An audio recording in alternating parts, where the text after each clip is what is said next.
Welcome back to episode 6 of Why Do I Do That? Today's question is, why do I think and feel that no one likes me? And this is actually a really common question. And there are a lot of women that ask me this when I put my question box out, and they say to me, like, I know that it's probably not true, but I constantly think that when I'm in situations, those people don't like me, they're thinking this bad thing about me, or I just feel left out. And something that I teach to my students in the academy is that there's 2 parts to this. Part 1 is your beliefs, and part 2 is your perception, which is derived from your beliefs. So if we look at the beliefs first, and if you understand belief systems, they're created in those first 0 to 10 years of life. You can also start to have some beliefs created in teenage years if you have some traumatic experiences like bullying and things like that. You can definitely start to develop additional beliefs then, but your core beliefs are developed in those first 7 to 10 years of life. And when people have this feeling that no one likes them, there's always a belief underneath it of literally that nobody likes me. And what it's often stemming from is a decision that we made in a moment in these childhood years. So with all of my clients who have this issue that we work on, there is always a pivotal moment in childhood, whether it be in school or with siblings or extended family, where they were left out. They were told, you can't play with us, you can't sit with us, we don't want to play with you, you're this, you're that, whatever it is. There were these moments. And when we think about trauma, we don't think about this as being something formative, but it absolutely is. If you've had even one experience where you get to school as in primary school years and your friends say to you, we don't want to play with you today, and you have to play on your own, that's for a child, that's a lot, that's a shock. And when we have a shock, we store whatever is happening in that moment as trauma because we're unable to process it. And this is exactly what trauma is. And so in that moment where they don't want to play with you, you as a child can decide, well, nobody likes me now. And it's wild to me that we will then carry this for the rest of our lives, but we do.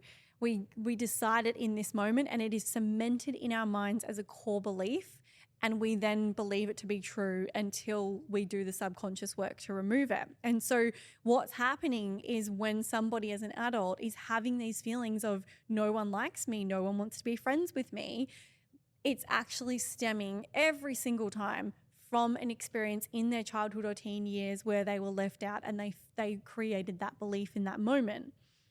And so what then happens is our beliefs influence our perception of the world around us. So your beliefs are what, I guess, when you have a belief and you have a belief of no one likes me, what you see and what you perceive in the world around you is going to be completely different to somebody who has the belief of everybody likes me. I just get along with people. I have so many friends. Everyone just wants to be friends with me. Those people are going to be going out into the world open, and they're going to see opportunities for friendships, and they're going to be focusing on that, and they're going to feel like everybody wants to be friends with them because that belief is creating that perception. That's what they're seeing. That's what they're focusing on. The person who has this belief of no one likes me are taking every little bit of information. Their brain is constantly trying to prove this belief true, and they're taking in every little bit of information and going, that person looked at me funny. No, they don't like me. That person said this weird comment, and they're analyzing every little thing that's said.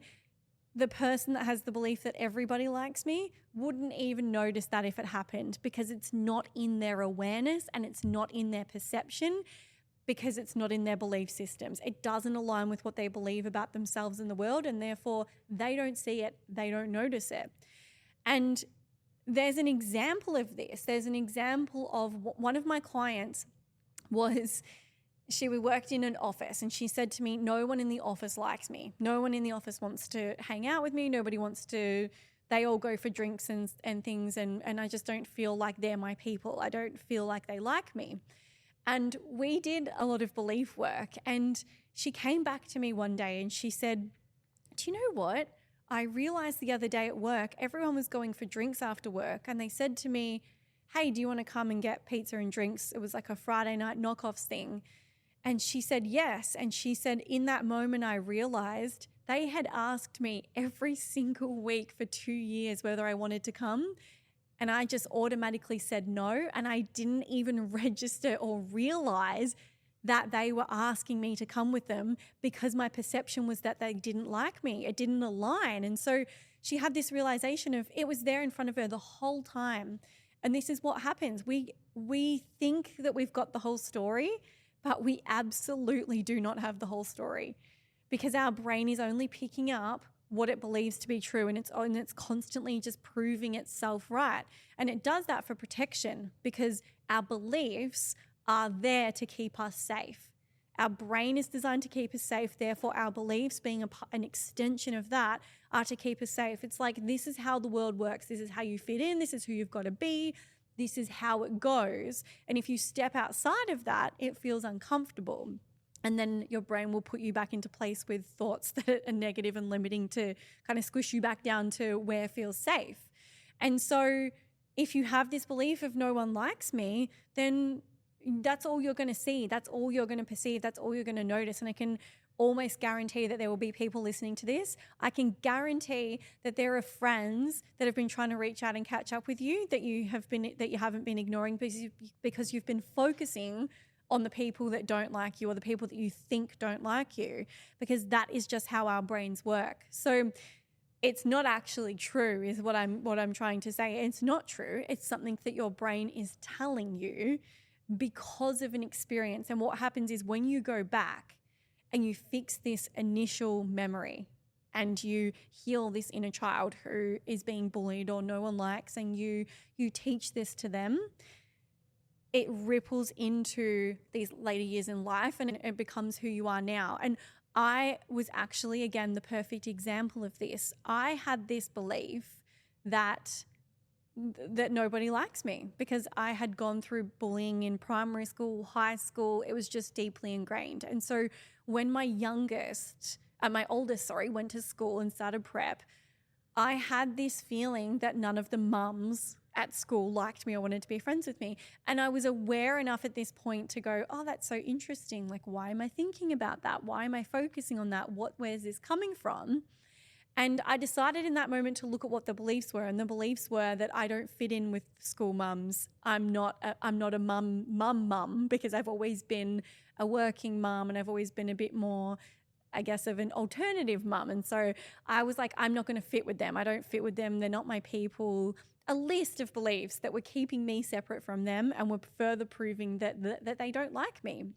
And so I went through and I wrote down maybe 15 beliefs. I let them all go. And a week later, it would have been, I literally walked into school and I had replaced this belief with, everybody likes me.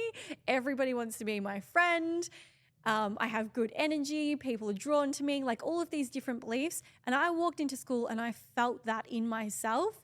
And I noticed that my perception had completely changed. And there were mums that I'm sure were always waving to me and talking to me. And I felt like everyone all of a sudden was talking to me, wanting to be my friend. And again, I know that if I think back to it, that probably was already happening, but I was so aware of it now that when I walked into school, it just felt so comfortable and so at home, versus feeling nervous and secluded. And one of my clients actually messaged me the other day a really similar story, and she had similar bullying, similar things going on at school with the school mums. And she said to me the other day, she used to always say, they don't like me, they just don't talk to me, I don't know why they don't like me. And she said one of the mums the other day said to her, oh, I'm so glad that we've finally, started talking and connecting. I've been trying to be friends with you for ages. You're a really hard egg to crack. And me and her had a big laugh about it, because I was like, here you are saying to me no one likes you,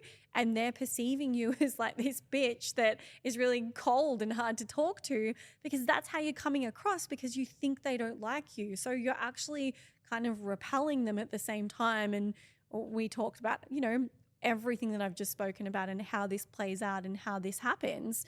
And so by shifting the beliefs that we had shifted last year, she'd actually started to warm up and talk to people, and now she's starting to make these friendships. And so if you think about your perception, like your perception is influenced by your reticular activating system, which is this part of your brain that is kind of like your algorithm, if you will. So like it shows you more of what you focus on, and your perception filters how your brain interprets that information.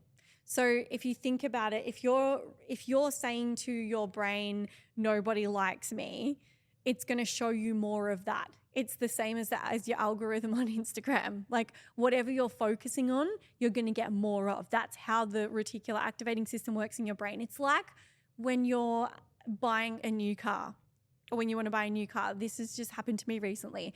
And as soon as I thought, I think that's the car that I want, I saw them everywhere, because my reticular activating system was like, hey, this is important information. This is the car that you want. Look, there it is. Yeah, it does look good. Oh, I like it in gray. And you're starting to focus on that. Your brain isn't just doing that with the new car that you want, or the clothes that you want, or whatever it is. It's doing that with all information all the time. And so what you're focusing on, you're getting more of. So if you start to think of your thoughts as your algorithm, what you're focusing your thoughts on is what you're going to get more thoughts of. And so we have to start becoming really aware of, what am I focusing on the negatives all the time? Am I thinking anxious thoughts? Am I stressed? Am I worried about time? Like what am I focusing on that's then fueling this to come more and more into my world? And so this is probably the quickest, or like the easiest way that you can start to influence, is becoming aware of your thoughts and catching them. Instead of, most people will have a thought and they'll just get swept away with it. They'll run away with it. The thought will come, what if this happens? And they'll go, and then this might happen and that might happen, and maybe I should do this. And they just get completely taken away by the thought as if it is truth, instead of having this thought come in and go, ooh, where did that come from? What's that about? Interesting. Do I want to attract? And reticular activating system and your perception is actually also, if you want to get spiritual and talk about it in the other side of things, that's the universe, like what you're putting out energetically in the thoughts and manifesting. What you're putting out is what you're getting back. It's a frequency thing. The thoughts that you are having are putting you at a certain frequency that are then, you're then magnetizing that frequency back to you, because this is what we're doing all the time. So if you're putting out this frequency of like repelling people and no one likes me, then you're also going to get that. Those people often get attacked and they feel like everyone's out to get them, and they end up in arguments and there's drama all around them, because they're also magnetizing that frequency back to them. So it's really like it's a big loop, because once you get stuck in it, it just gets more and more negative. And the way to sort of hack this and start focusing on fixing this yourself, and to get out of this no one likes me mentality, is to notice when you're thinking that. Oh, okay, I'm having that feeling again, like nobody likes me. How am I acting in this moment? What's my body language? Why am I thinking this? What's triggered this? Where does this come from? This is that work stage where you start to dig into, why am I doing this? Where does this come from? Is this what I want to continue to experience? So having self-awareness, having the awareness of the thoughts and not allowing yourself to get swept away with the thoughts is the first thing that you can do to start to change it, to become aware of that inner narrative in these situations and the decisions that you're making. The second part to this is that you've changed the belief. You change the belief and you change the perception and the experience and your entire life in minutes. But this is why I preach belief work, and I talk about belief work so often, because you can come in and you could shift 20 beliefs in a session and replace them with some uplifting, positive beliefs, like what I did with that story before. And within a few days, your entire life what you perceive, what you're putting out, how you're perceiving everything around you is going to be shifted. It's going to be different. And this is probably the fastest way to actually start to change your life and to start to enjoy your life is by changing the belief, so that you change the perception, so that you change, the reticular activating system, so that you start to focus on what you want to focus on, what you want to experience, how you want to feel. And you can even start to do that in those moments. So when you have those moments of like, no one likes me, how do you want to feel? You want to feel welcomed. You want to feel loved. And so how can you then flip it so that you can get yourself into that feeling and into that state and into that frequency? And for some people, that can just be pushing themselves to join into a conversation.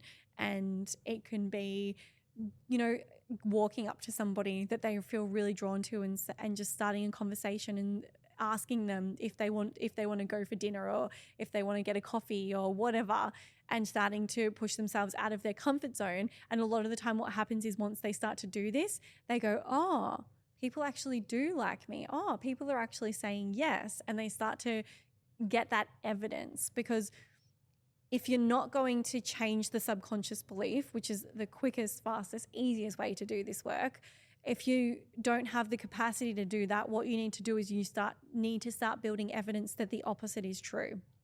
So if you believe that no one likes you, you need to start gathering evidence that people do like you. And the best way to do that is to go out and to start trying to make friends. So you're either going to do the belief work, or you're going to start gathering the evidence. Those are the two top suggestions. Again, I've talked about self-mastery before in another episode. Self-mastery is one of those workshops where I talk about how to take control of the thoughts, how to catch the thoughts, how to have that level of self-awareness, how to observe them, how to deconstruct them, but then also how to raise your vibration, how to identify which emotions come with each of those beliefs. It's a really, really deep, intense workshop. It's about 2.5 hours, and it's not just education, it's all of the tools that you need, like real life examples. So self-mastery is, if you're one of these people who potentially don't have the time or money yet to do the belief work, self-mastery is a really good option where you can start to do that yourself. There's journal prompts, all sorts of things in there. So if you know somebody who feels like this, and you have a friend who you know, or a relative who you know that they think that everybody doesn't like them, and you know that that's not true, this would be a great episode to send them. I am committed to not having ads on this podcast, to keeping them short and direct, but I really need everyone who's listening to, if you have somebody that you know who's going to benefit from this, to share it. Thank you for listening, and I'll see you next time.